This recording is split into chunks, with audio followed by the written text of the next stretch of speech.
cieux des cieux ne peuvent te contenir. Toi qui fais du ciel ton trône et de la terre ton marchepied.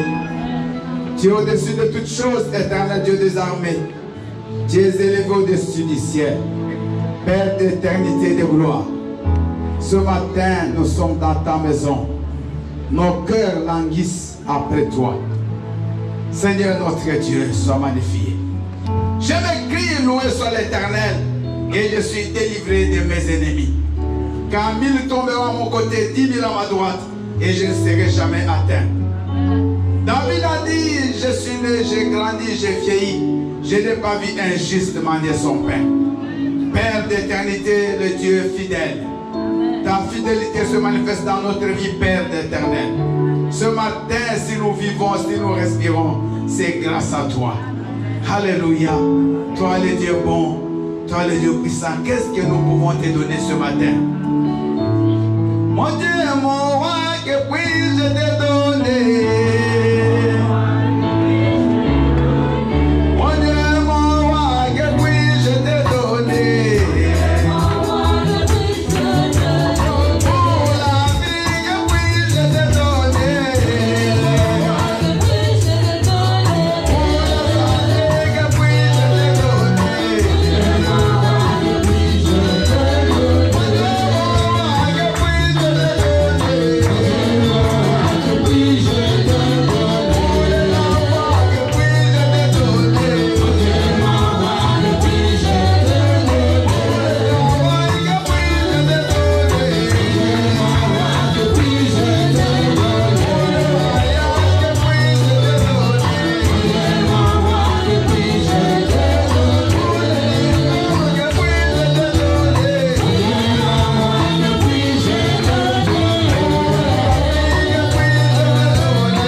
Ce matin.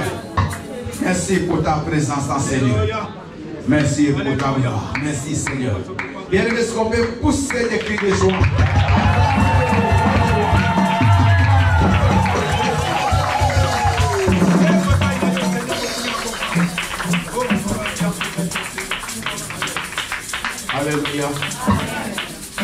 est merveilleux. J'ai regardé, je ne sais pas où est-ce que j'ai lu ça. Il y a un vieil homme de 78 ans qui était très malade. Et on l'a amené à l'hôpital. On l'a opéré, après on l'a mis sous oxygène. Et quand il se réveille, on lui montre la facture qu'il devait payer. C'était une facture très colossale. Et le vieil homme a commencé à pleurer. Maintenant, les médecins étaient étonnés, ils croyaient que peut-être il n'est pas capable de payer la facture. Il lui pose la question, mais pourquoi tu pleures? Tu n'es pas capable. Il dit non, je ne pleure pas parce que ce n'est pas l'argent qui me manque, j'ai l'argent. Mais je pleure parce que ça fait 78 ans que je suis en vie. Aucun jour Dieu m'a demandé la facture. Pour toutes les années qu'il m'a laissé de vivre. Mais aujourd'hui, seulement pour une heure, pour quelques minutes, j'étais à l'hôpital, on me facture pour l'oxygène. Mais ce que Dieu m'a donné pendant 78 ans, il m'a jamais facturé. Bien aimé, ça m'a touché, j'ai pleuré. J'ai pleuré. Parce que si je regarde aujourd'hui les gens, se battent, les gens se disputent, les gens s'entredéchirent pour des choses du monde, pour des choses inutiles. Mais il y a des grandes choses que Dieu nous a données. Alléluia. Amen. Bien aimé, aujourd'hui, des choses que tu cherches, il y a certains qui en ont. Mais ils cherchent ce que toi tu as. La vie que tu as là, elle vaut mieux que l'argent. Elle vaut mieux que les enfants. Elle vaut mieux que le mariage. Elle vaut mieux que le travail. Elle vaut mieux que toutes les choses. C'est pour cela Ecclésiaste a dit qu'un chien vivant a encore de l'espérance qu'un lion mort. Parce que un jour de plus que tu fais, tu ne sais pas qu'est-ce que tu peux faire.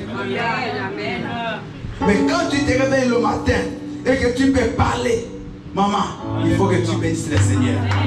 Parce que je vous assure, même parler là, il y a certaines personnes, c'est un exercice. Parler simplement là.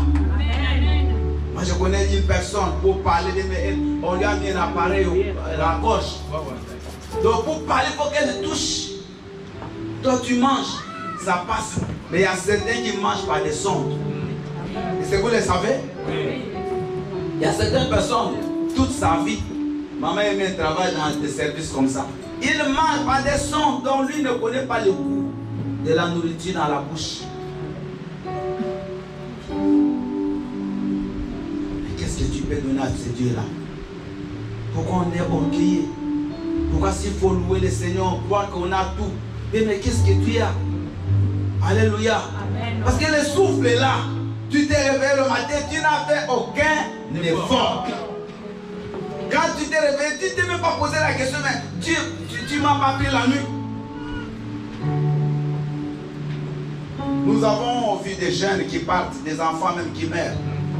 Mais Dieu t'a donné des 40 aujourd'hui, 50 ans. Qu'est-ce que tu as fait? Rien. Moi j'ai 57 ans, bientôt là dans 2 mois j'aurai 58 ans. Qu'est-ce que j'ai fait? Rien. Nous sommes nés 12. Aujourd'hui nous sommes restés 9. Oh pardon, 3. 9 sont morts. Pourquoi mes frères et sœurs sont décédés par moi? Et que moi je dois atteindre cet âge? Bien aimé, il faut que tu sois reconnaissant. Alléluia. Est-ce que tu peux dire merci simplement? Commence à dire simplement merci à Dieu. Pour la vie qu'il t'a donnée, seulement merci.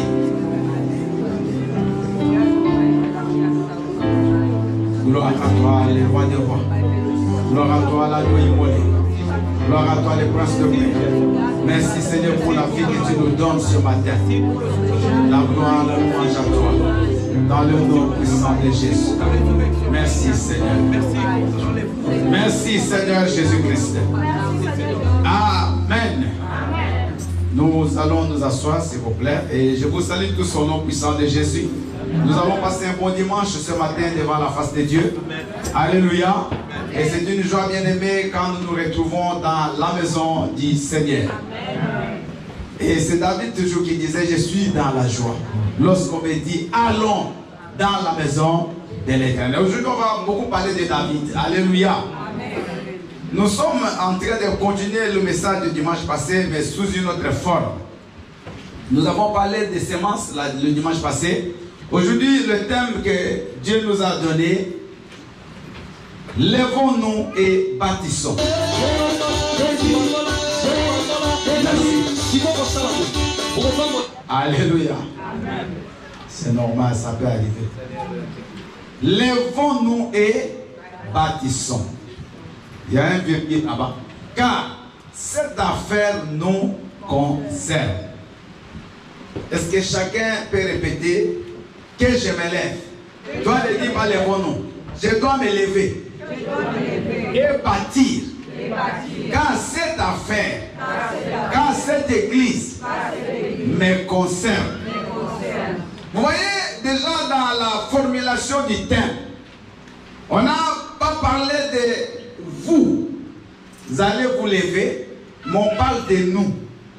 Donc, le Seigneur a voulu à travers ce thème que chacun de nous se responsabilise, que chacun de nous se sente concerné. Ce n'est pas l'affaire du pasteur Bill, de maman pasteur, de pasteur Adrien. Non, c'est l'affaire de moi. C'est l'affaire de toi. C'est l'affaire de nous. Dites Amen. Amen. Alléluia. Amen. Nous allons, bien aimés, aujourd'hui prendre quelques versets. Et le texte de base de notre message ce matin, il y a un écho là. Néhémie 2, 18. 1 Chronique 29, 1 à 14. Ça, c'est les deux textes de base que nous allons lire. Néhémie 2, 18. 1 Chronique 29, 1 à 14. Et vous notez, pour ceux qui aiment écrire, Esdras 10, 14. Josué 24.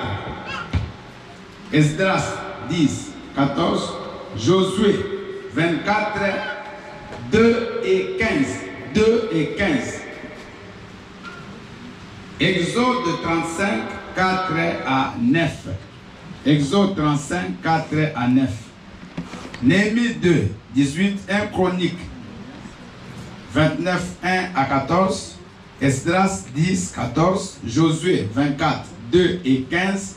Exode 35, 4 à 9.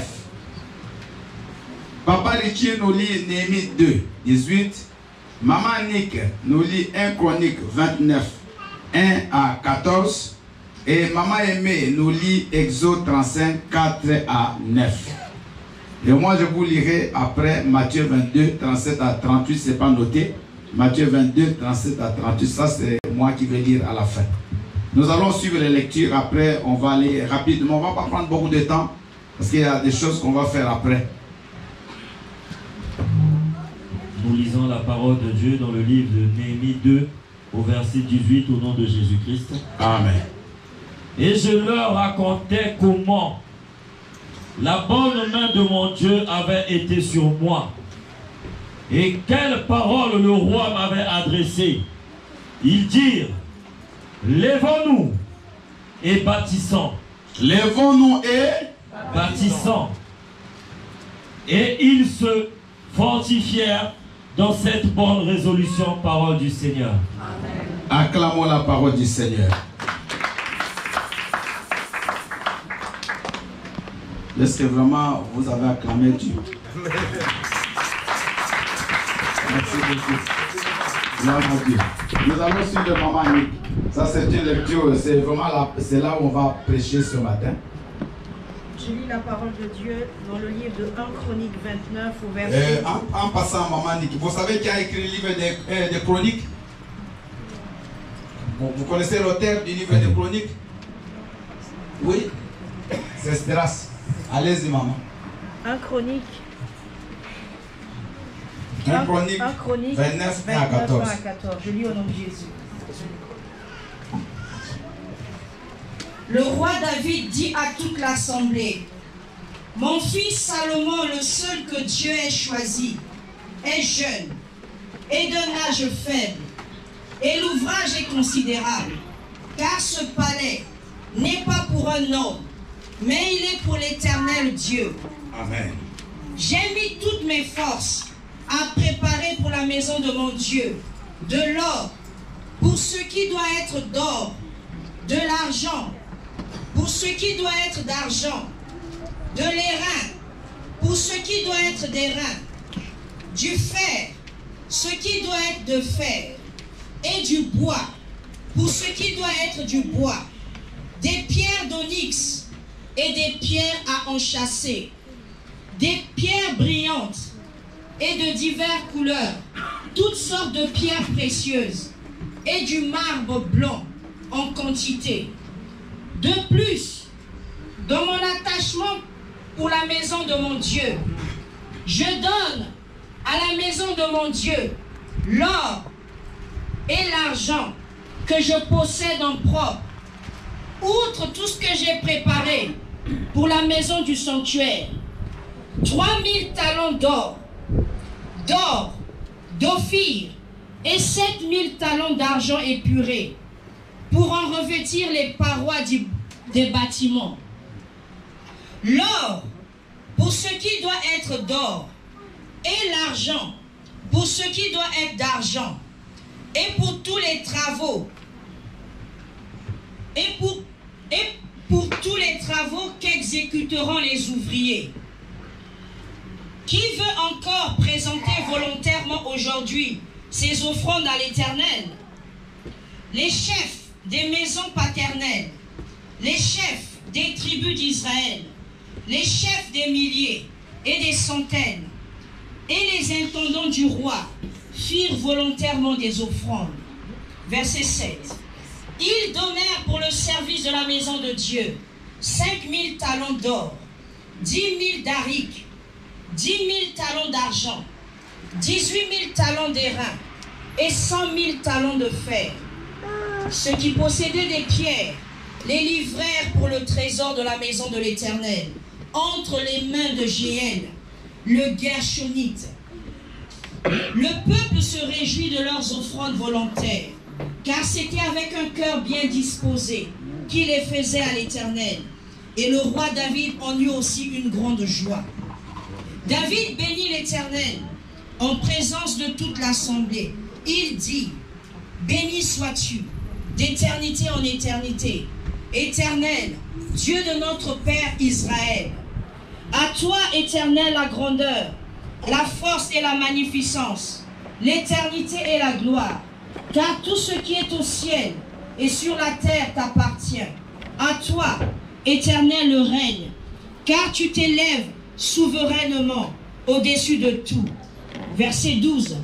C'est de toi que viennent la richesse et la gloire. C'est toi qui domines sur tout. C'est dans ta main que sont la force et la puissance. Et dans ta main qui a le pouvoir d'agrandir et d'affermir toutes choses. Maintenant, ô notre Dieu, nous te louons et nous te célébrons ton nom glorieux. Et nous célébrons ton nom glorieux. Verset 14. Car qui suis-je, qui est mon peuple, pour que nous puissions te faire volontairement ces offrandes? Tout vient de toi, et nous recevons de ta main ce que nous t'offrons, parole du Seigneur. Amen. Tout vient de qui? De lui. Tout vient de toi. Amen. Amen. Tout vient de toi. Et nous t'offrons désormais ce que nous recevons. Maman aimée, s'il vous plaît.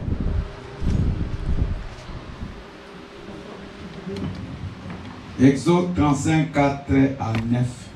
Alléluia. Amen. Je lis la parole de Dieu dans le livre d'Exode, chapitre 35, versets 4 à 9, au nom de Jésus. Amen.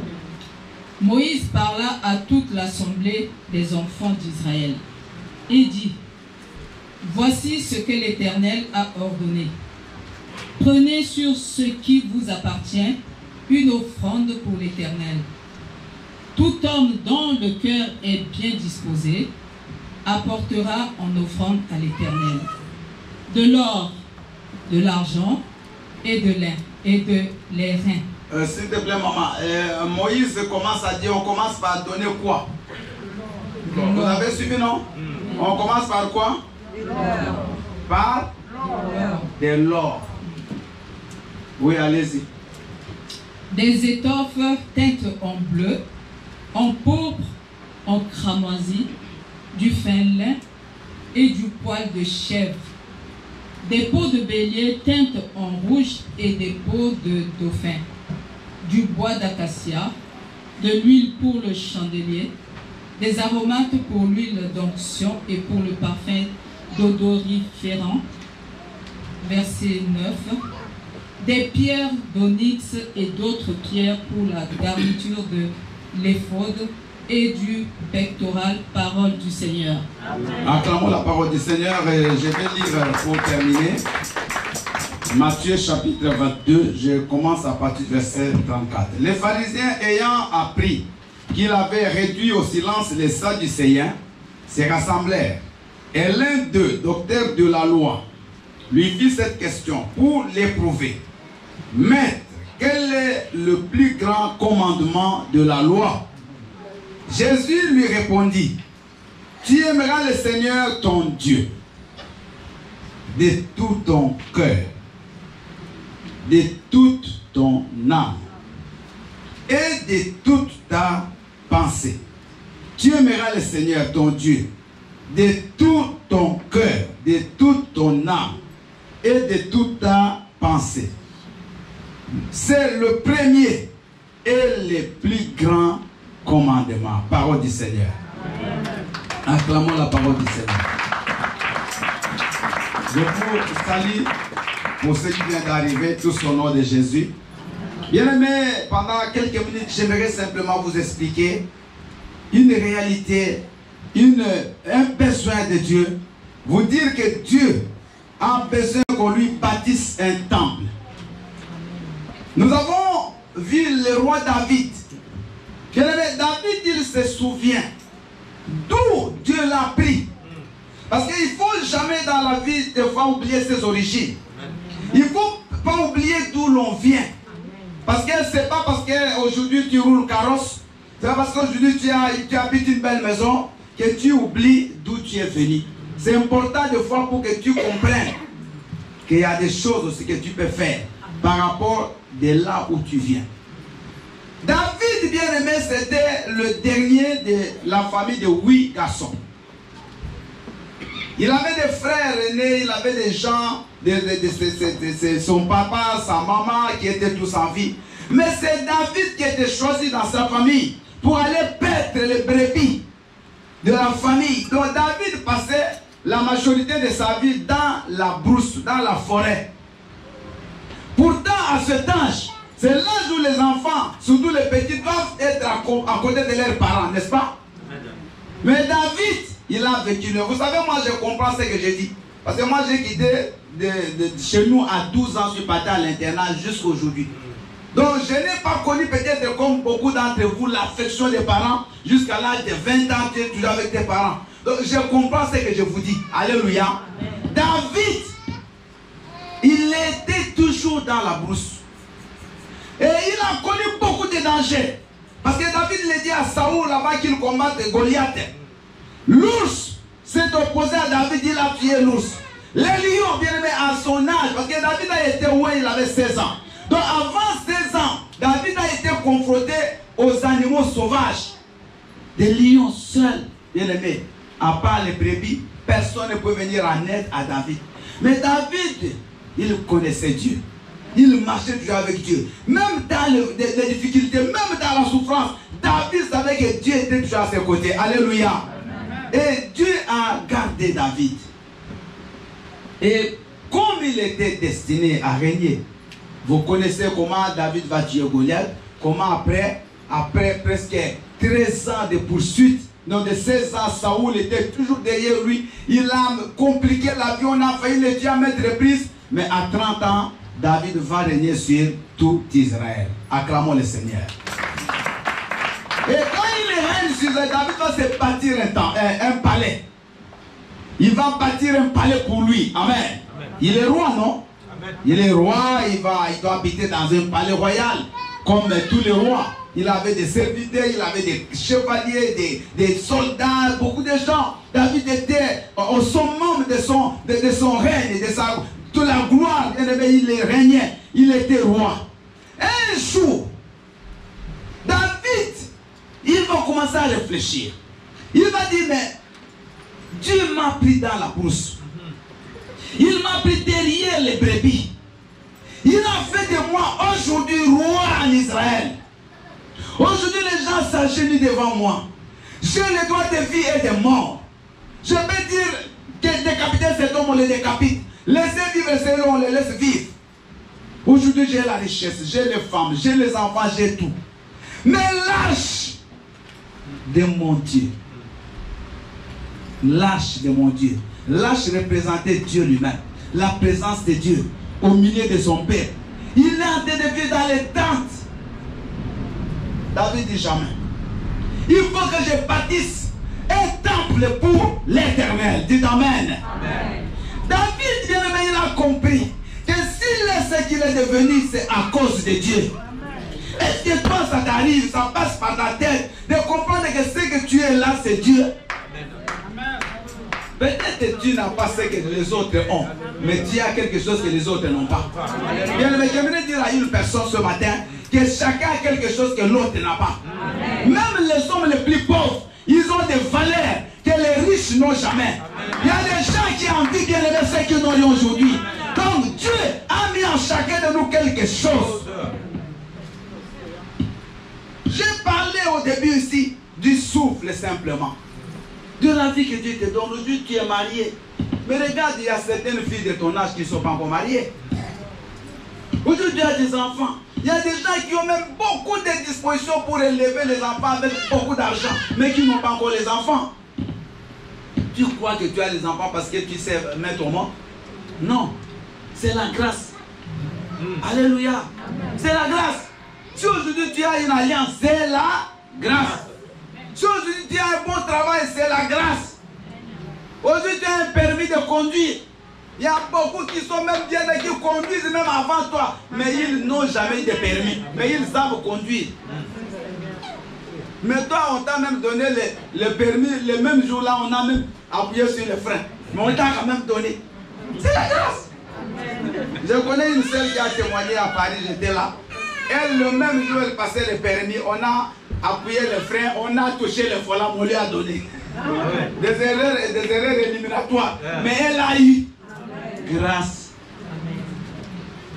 Donc, si nous avons quelque chose aujourd'hui, si nous pouvons parler, si nous pouvons être appelés maman, on peut être appelé papa, tonton, grand-père, je ne sais pas comment, on t'a dit un bulletin de salaire à faire de chaque mois. C'est la grâce de Dieu.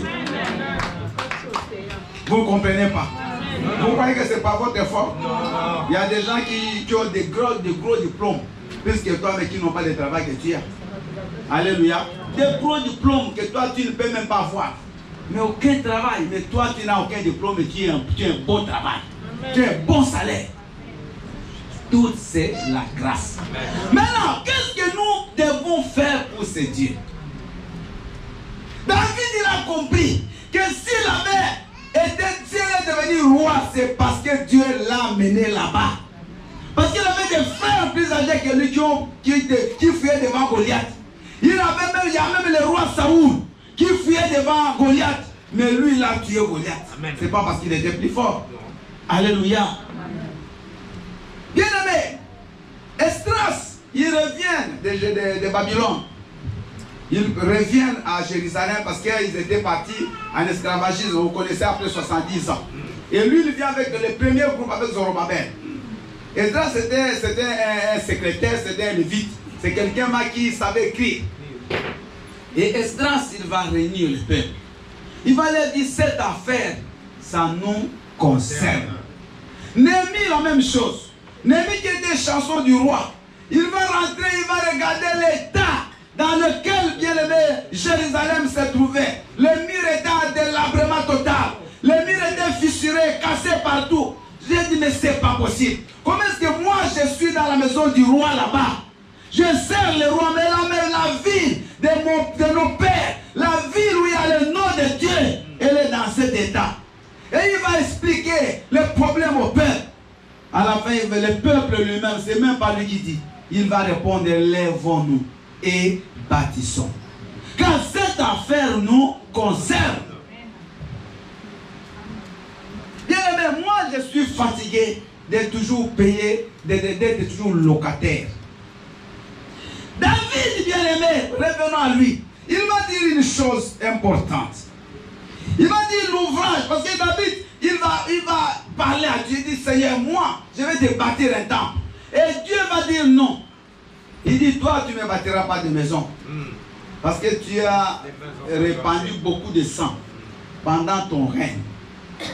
Mais ton fils Salomon, celui que j'ai choisi, ton fils, lui, il va me bâtir le temple. Amen. Donc Dieu d'abord il va créer l'idée de David. Parce que c'est David qui a eu l'idée de bâtir la maison à Dieu, un temple à Dieu. Et Dieu va accepter cette idée, mais il va choisir une autre personne pour faire ça. Si c'était nous à la place de David, on allait dire quoi? On arrête. Ok, Salomon, il va se débrouiller, non? Mais David, même si Dieu lui dit, toi, tu ne me bâtis pas la maison, c'est ton fils qui le fera, mais écoutez ce que David va dire. Il dit, il va rassembler le peuple. Il va dire, l'ouvrage est considérable, car ce palais n'est pas pour un homme, mais il est pour l'éternel Dieu. Acclamons parce que la maison, on ne peut pas compter que pour Dieu. Alléluia. Bien aimé, moi je n'ai pas besoin de temple. Toi, tu n'as pas besoin d'une maison pour toi. Cette maison qu'on va bâtir demain, ce sera pour l'éternel. Alléluia. Pour l'éternel, ce sera ni à moi, ni à mon épouse, ni à mes enfants, ni à ma famille. Non. C'est pour l'éternel. Alléluia. Parce qu'aujourd'hui, je vois des combats. Les gens qui se battent pour des bâtiments. Bien aimé, on ne bâtit jamais une maison pour une église pour soi. Mais dis-moi, qu'est-ce que tu feras avec un bâtiment? C'est l'église de Dieu, c'est même pas nous, c'est pour l'éternel. Alléluia. Donc ce que nous faisons, c'est pour qui? C'est pour Dieu. Bien aimé, moi je ne crois pas que je vais encore vivre plus de 60 ans, peut-être maximum, peut-être 50. Maximum. Mais quand je vais mourir, même si je construis des buildings, est-ce qu'on peut m'apprendre des buildings, on vient l'enterrer avec moi? Vous avez déjà vu qu'un riche on l'enterre avec ses biens? On va toujours laisser. Toi aussi tu laisseras l'église. Nos enfants aussi laisseront. Mais l'éternel lui ne meurt pas. Lui sera toujours invoqué là-bas. De génération à génération. Nos enfants, nos petits-enfants, nos arrière-petits-enfants, ils vont toujours adorer Dieu dans la même salle. Alléluia. Bien, mais c'est la chose la meilleure qu'un homme puisse faire dans sa vie avant de rendre l'âme, c'est de construire pour Dieu une maison.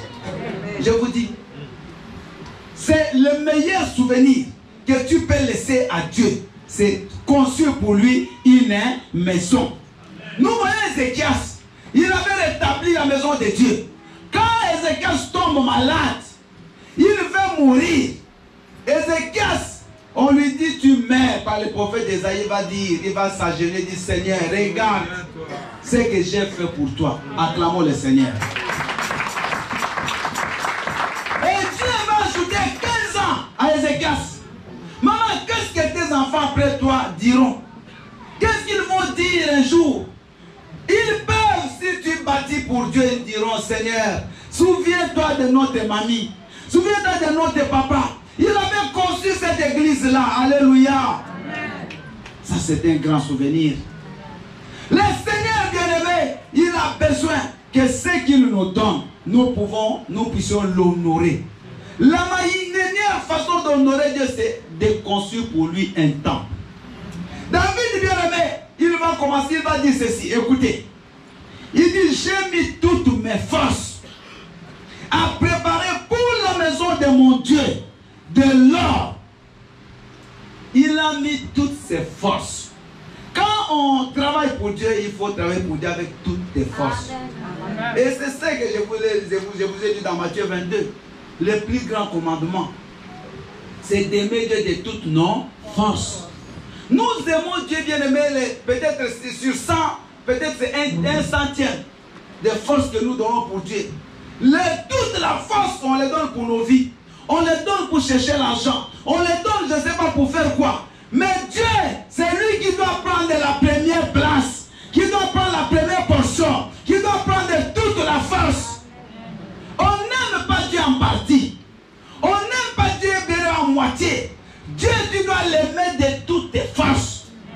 Aujourd'hui, beaucoup de gens, ils parlent d'aimer, j'aime Dieu. Tu n'aimes pas Dieu. Et vous croyez qu'aimer Dieu, c'est par la parole? J'aime Dieu. Tu as dansé pour Dieu. C'est comme Roosevelt. Je crois que c'est lui. Il a dit aux Américains, mais tout le monde, hein, l'Amérique toujours, l'Amérique donne-nous. Mais qu'est-ce que vous avez déjà fait pour l'Amérique? Tous les matins, quand tu te réveilles, Seigneur, donne-moi ceci. Avant que tu dormes, Seigneur, donne-moi ceci. Mais si Dieu te pose la question, qu'est-ce que toi tu fais pour lui? Alléluia. David, il va commencer à réunir le matériel pour cette maison. Il ne sera même pas là. Il va regarder un peu. Dieu lui a dit, c'est pas toi. Donc David, cette maison, quand elle sera construite, il sera déjà mort. Il ne va même pas aller prier là-bas. Il ne va même pas entrer. Mais David, il va commencer à réunir le matériel. Et la première chose, c'est l'or. À Dieu les belles choses. Amen. Vous savez, bien aimé, aujourd'hui, il y a des maisons de Dieu, quand tu entres, tu pleures. Quand tu regardes la maison sale, délabrée, rien, pas de luxe, pas de beauté. Donc, mais les gens vont prier là-bas. David dit, moi, l'or c'est pour Dieu. Bien, mais si vous lisez, vous allez vraiment certains devoir aller lire ça à la maison. 1 Chronique 29, c'est très important. Il parle de l'or pour ce qui doit être d'or. C'est-à-dire quoi?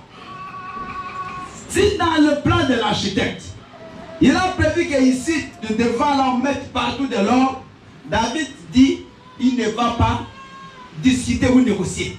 Et vous comprenez ce que ça signifie? L'or pour ce qui doit être de l'or. Ça dit, il ne va pas dire non. Bon, là-bas, on va mettre une partie, après on met là-bas des pailles. Non. David, là où on a dit l'or, il met l'or qu'on a demandé. Si on a dit 2 tonnes, il met 2 tonnes. Là où on a dit c'est l'argent, il donne l'argent. Là on a mis l'onyx, il donne l'onyx. Alléluia. Amen. Les pierres précieuses. Bien aimé, en Israël, le seul édifice qui a coûté le plus et qui a pris toutes les pierres précieuses, tous les métaux précieux du monde, c'est le temple de Jérusalem. Acclamons le Seigneur. Il n'y a pas. C'est comme ça, moi, jusqu'aujourd'hui, il y a toujours une bagarre. Pour ces murs, même les murs là qui est resté là, les gens se tuent pour ça. L'or pour ce qui est de l'or, argent pour ce qui est de l'argent. Puis dans la maison de Dieu, c'est pas là où on doit venir commencer à calculer. On donne trop pour nous, mais peu pour Dieu. Non. Dieu d'abord. Alléluia. Bien aimé, Dieu d'abord. Celui qui aime Dieu, c'est d'abord Dieu. S'il faut faire pour Dieu, il faut le faire. Quand il faut même venir faire mettre de la propriété dans la maison de Dieu, fais ça de tout ton cœur. Cherche que la sabri. Bien aimé, si chez toi tu prends 2 heures pour nettoyer les carrelages dans la maison de Dieu, tu peux prendre 5 heures. Si chez toi tu grattes même partout, il y a de la santé. Bien aimé, dans la maison de Dieu, tu dois gratter plus. S'il y a quelque chose que tu dois embellir, c'est la maison de Dieu. Amen. Alléluia. Amen. Mais j'ai vu des églises. Il y a une église, un pasteur qui s'appelle Pasteur Prince. Il est à Singapour. Bien aimé, allez sur Google, tapez Pasteur Prince, Singapour. Mais vous regardez cette église et dites Seigneur, c'est des hommes comme nous. Bien aimé, un bijou, mais vous n'avez aucune idée. L'église de T.D. Jakes aux États-Unis, ça a coûté la construction 42 millions de dollars. Église, 42 millions. The House of Protest House. Bien, j'ai dit, mais ces gens, 42 millions, ils n'ont pas acheté des villas, mais ils ont construit une maison pour Dieu. Mais quand tu regardes ces gens-là, tu vois aussi la bénédiction avec eux. Amen. David dit ce que Dieu nous a donné. Nous les prenons et nous les rendons. C'est Dieu qui nous donne. Maman, tu peux avoir toute la force, mais tu peux être au lit là, tu n'as pas la force de te réveiller ce matin pour aller travailler. Ça t'est jamais arrivé? Tu avais vraiment un travail à faire, mais tu ne parviens pas à sortir du lit. Tu ne parviens pas. Qu'est-ce que nous pensons pour Dieu? Qu'est-ce que nous raisonnons sur Dieu?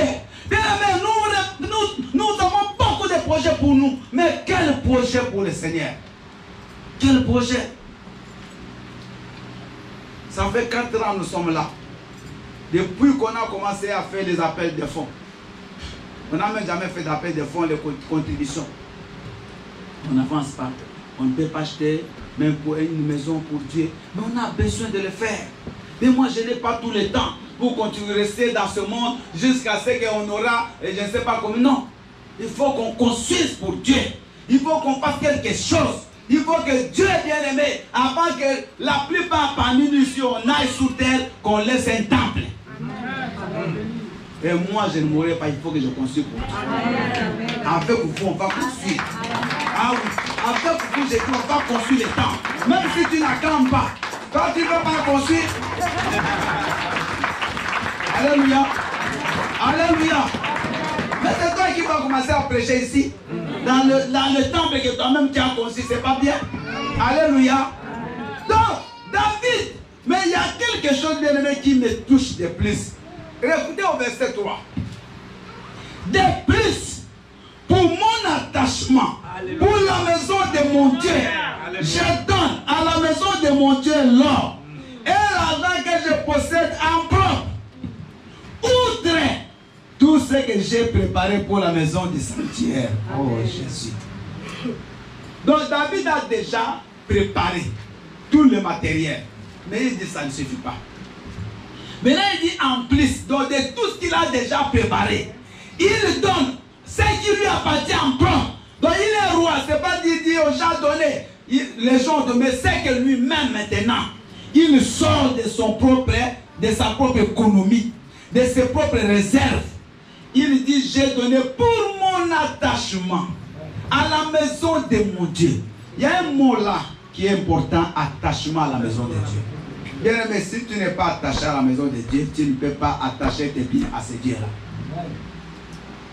Vous avez compris la nuance? Amen. Si tu n'es pas attaché à la maison de Dieu, tes biens ne seront non plus attachés à la maison de Dieu. C'est pour cela que Josué va dire que moi, si vous ne trouvez pas bon de servir le Seigneur, mais moi et ma maison, nous servirons le Seigneur. Josué a compris.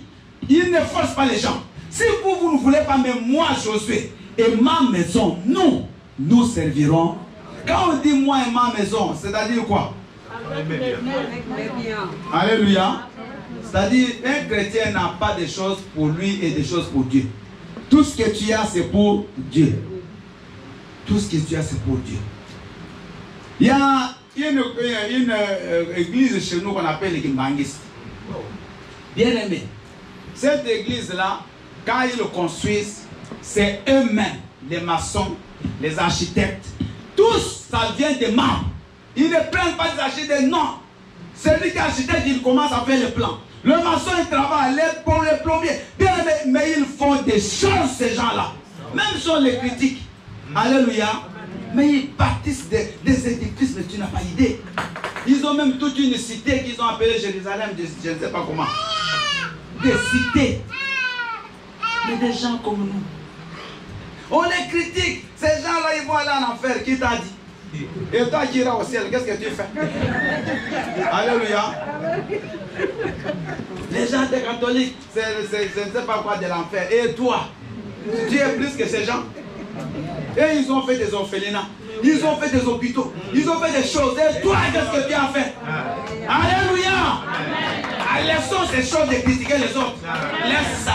C'est Dieu qui connaît. C'est lui qui va juger à la fin du temps. Moi, je ne juge personne, de Dieu même pas. En fait, dans les polémiques des églises. Oh, là-bas, c'est quoi? Toi, tu fais quoi plus que ces gens-là? David, tout ce qu'il avait, c'était pour Dieu. Amen. Et il a donné des biens avec joie. Quand il parle à l'assemblée, la Bible, le peuple s'élève. Le peuple. Ils vont entrer dans leur maison. Ils vont sortir les biens. l'or, l'argent. Il vient le donner, bien aimé, à tel point que c'était beaucoup. Et David va dire, qui suis-je? Qui est ce peuple? Pour qu'on fasse des choses qu'on vient de faire là. Alléluia. Moïse, je vous ai donné Exode 35. Moïse, avant de construire le tabernacle pour Dieu, il va aussi parler au peuple. Prenez ceux qui ont de l'or, ceux qui ont de l'argent, mais regardez. Vous allez me dire, mais pasteur, moi je n'ai pas de titre de séjour. Moi je ne suis pas encore marié. Moi je n'ai pas ceci, moi je n'ai pas ça. Ça c'est souvent les raisons des hommes. Alléluia. Mais regardez, je vais vous expliquer quelque chose et vous allez comprendre. Dieu demande à Moïse qu'on lui fasse un tabernacle. Il montre le modèle à Moïse. Maintenant, ces gens-là, à qui Moïse dit d'amener de l'or, d'amener le pot de chèvre, des pots de lin, d'amener l'argent, ils étaient où? Ils venaient d'où? J'aimerais qu'on réponde. Oui, ils venaient de l'Égypte, non? Mais là, ils étaient qui? Ils sont maintenant où? Dans le désert. Est-ce qu'ils sont dans des palais? Non. Est-ce qu'ils ont des propriétés? Non. Mais Dieu demande à ces mêmes gens de donner quoi? Pourquoi Dieu ne dit pas venez donner les sandales là qui sont déchiquetées là avec la poussière? Mais Dieu dit l'or. Est-ce qu'ils n'ont pas donné? Ils ont donné. Excusez-moi. Il y a un pasteur qui prêchait. Et il prêche avec une onction terrible. À la fin, ils avaient un projet. Ils disaient j'ai besoin de 10 000 euros, 10 000 $. Il y a une vieille maman qui sort là, une pauvre, hein, dans l'église, tout le monde la connaît pauvre. Elle vient devant. Maintenant, il attend, personne ne sort sauf cette maman-là. Maintenant, le pasteur de l'église, comme moi là, il va à côté de la maman. La maman, elle est devant, elle a fermé les yeux. Il dit, maman, est-ce que tu as entendu? Ils ont dit 10 000 $. La maman regarde, elle dit, oui, j'ai entendu. Maintenant, le pasteur dit, cette maman, peut-être la tête ne fonctionne plus bien. Il retourne, maman, on a dit 10 000 $. Tu as entendu? La maman ouvre grand les yeux, dit, pasteur, je ne suis pas sourde, j'ai entendu. Et la maman donne 10 000. Le pasteur K.O. Cette maman pauvre, elle a 10 000. Parce que le pasteur n'a jamais prêché une parole qui la touche. Mais ce jour-là, la parole l'a touché, elle avait l'argent. Donc, ce n'est pas parce que vous voyez quelqu'un qui ne s'habille pas comme toi qui n'a pas d'argent. L'argent, ce n'est pas dans l'habillement. Il y a des gens de nature qui sont simples. Alléluia. Mais il a beaucoup d'argent. Il y a d'autres qui sont bling bling, ils n'ont rien. Vous comprenez? Mais c'est vrai. Donc, comme on dit, la vie ne fait pas le moine. Donc, l'argent, bien aimé, c'est toi qui connais. Chacun connaît son porte-monnaie. Chacun connaît son compte bancaire. Il ne faut pas dire, oh non, pasteur, il va. Ce n'est pas ton problème. Laisse chacun devant le Seigneur. Mais David, il a pris l'or. Il a pris l'argent. Écoutez, David, ce qu'il a donné lui-même, il dit, il donne 3000 talents d'or. J'ai fait un calcul pour vous. Un talent d'or à la mesure de l'époque. Un talent d'or, c'était la valeur. D'abord, un talent, c'est la valeur de 25,92 kilos. Un talent. Donc, la mesure du talent, c'est 25,92 kilos. Ça, c'est un talent. Maintenant, David donne 3000 talents d'or. Et vous me suivez? Donc ça fait la valeur au moins de 77 tonnes. 77 tonnes d'or. Parce que si vous faites en kilos, ça fait 77 760 kilos. Vous connaissez les tonnes, les mesures, non? Ouais. Donc 77 tonnes d'or. Est-ce que vous pouvez imaginer les tonnes d'or? Il donne tout ça pour la maison. Mais ça, c'est ce que lui donne en plus.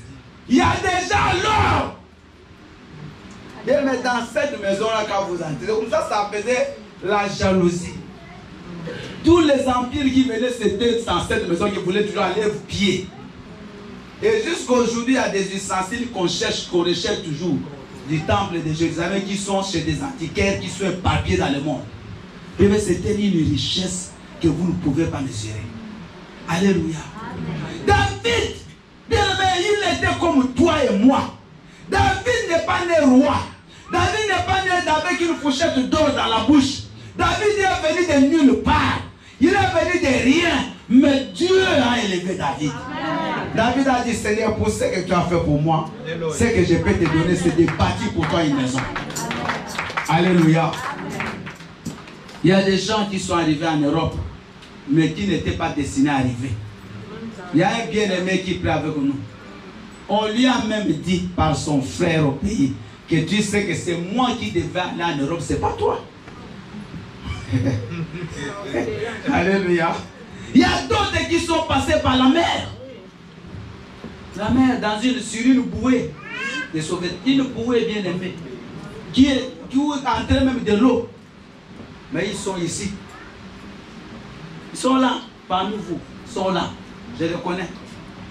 Ils m'ont témoigné. Non, je le dis pour un témoignage. Ils sont là. Je ne vais pas commencer à vous montrer les gens. Mais ils sont en vie. Mais il y a d'autres qui ont tenté. La mer les a engloutis. Il y a certains qui ont traversé le désert. Vous connaissez le désert du Sahara, non? Tous ces pays-là, Mali, Niger, Guinée, jusqu'à pour sortir au Maroc. Voilà, je viens de mettre les déserts, les a engloutis. Il y a une sœur qui nous disait, ils étaient perdus dans le désert. Elle venait du Nigeria, elle est là, mais pas ici. On se connaît. Elle dit, elle était tellement, il y avait la famine, ils commençaient à se manger. Oui, elle nous a dit. Donc, elle prend la bouelle, elle tire la chair d'une autre personne, elle mange. Donc, d'autres faibles sont restés là-bas. Jusqu'à ce qu'il y ait un véhicule qui les a retrouvés, qui a pris les restes, ils sont pas jusqu'au Maroc. Morts. Ils ont mangé la chair humaine. Elle s'est même mariée il n'y a pas très longtemps. Manger la chair humaine. Bien aimé, vous savez, des fois quand on regarde des choses comme ça, il faut qu'on s'agenouille complet. Ce n'est rien qu'on peut nous donner. L'orgueil ne sert à rien. Mais pour dire à Dieu, Père, tu as fait de grandes choses. Nous on veut faire quelque chose qui reste un souvenir pour toi, pour l'éternité, de génération en génération. La meilleure chose, c'est on va te bâtir un temple. Et c'est nous qui allons bâtir ce temple. Alléluia. J'aimerais qu'on se mette debout.